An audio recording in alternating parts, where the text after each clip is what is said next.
Hey there and welcome back. In today's video, I'll be breaking down the best build for new players and anyone that is getting ready to start over on the new EU server. If you are looking for a strong build to start off with, you are in the right place. This build will be great for all players in safe and non-safe zones as it is a very inexpensive build. So if you're looking for a build that will help you make millions of silver and combat fame, make sure to watch the full breakdown. We'll go over why it works so well, why it's great for beginners, and what type of content it excels at. I'll be going over which items to take, which abilities to use, and how they complement each other. Now, I do strongly recommend using tier 4.1 for a while as you gain more combat fame.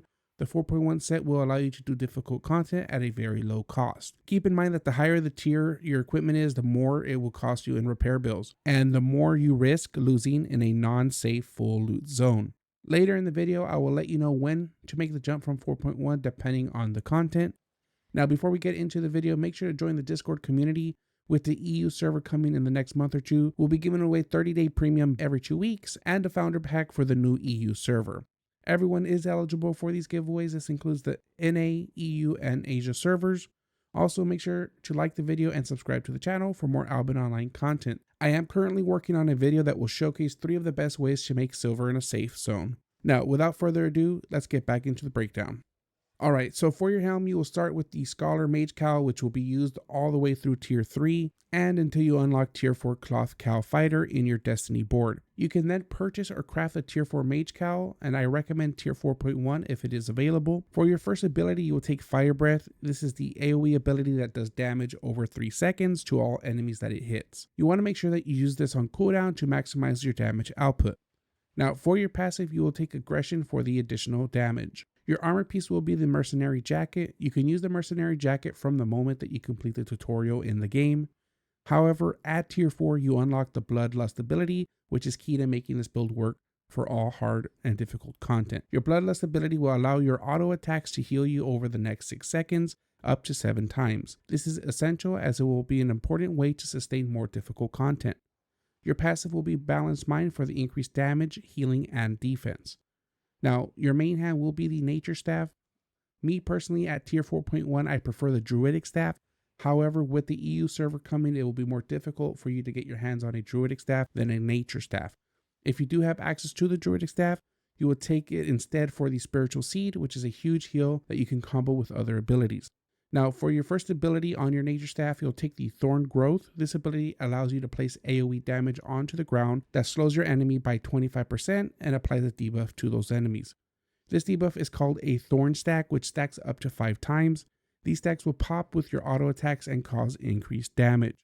Now, this is a huge source of damage, and it is very important to always be auto attacking your enemies.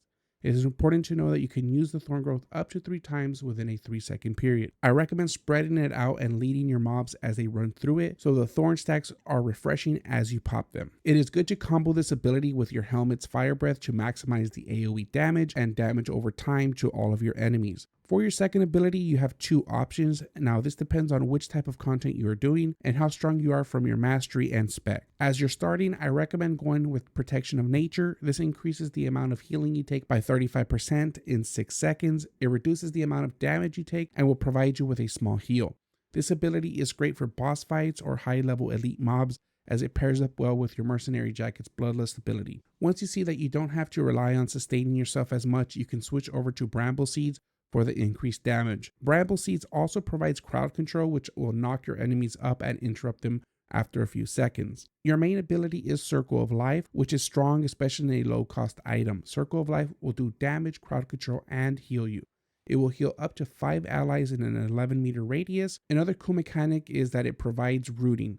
You can root any enemy with 3 or more Thorn charges from Thorn Growth for 2.5 seconds.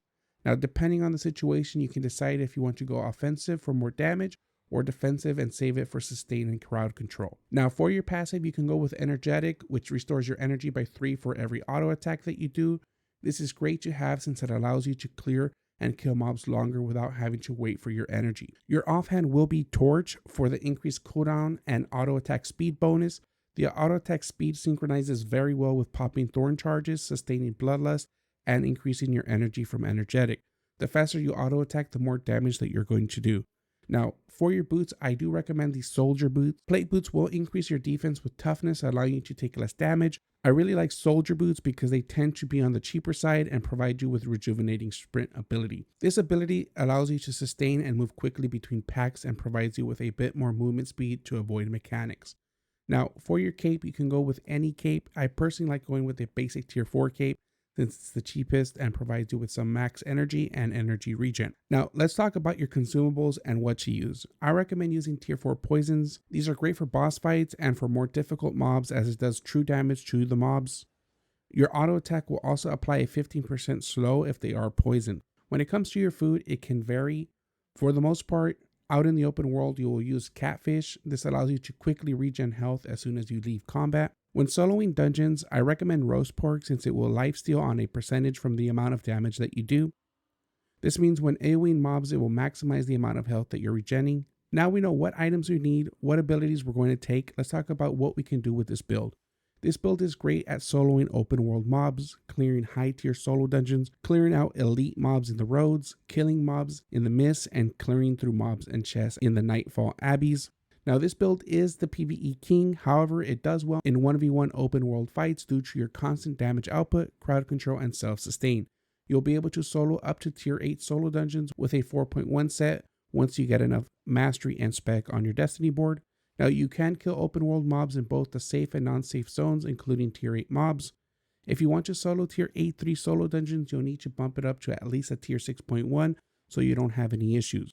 The only place that you'll struggle is soloing group dungeons and soloing static dungeons, since you won't have enough sustain with this build. However, this build can kill the bosses in tier 5 group dungeons with enough mastery. I'm more than confident that you'll benefit from this build. It's very inexpensive and provides you with a lot of content options and ways to make silver and combat fame. Now, if you did enjoy this video, make sure to hit the like button and subscribe to the channel. If you want to become part of the Albion Online community here through our Discord, make sure to join the Discord and take advantage of the premium giveaways. Like always, stay epic, stay legendary, and I'll see you in the next video.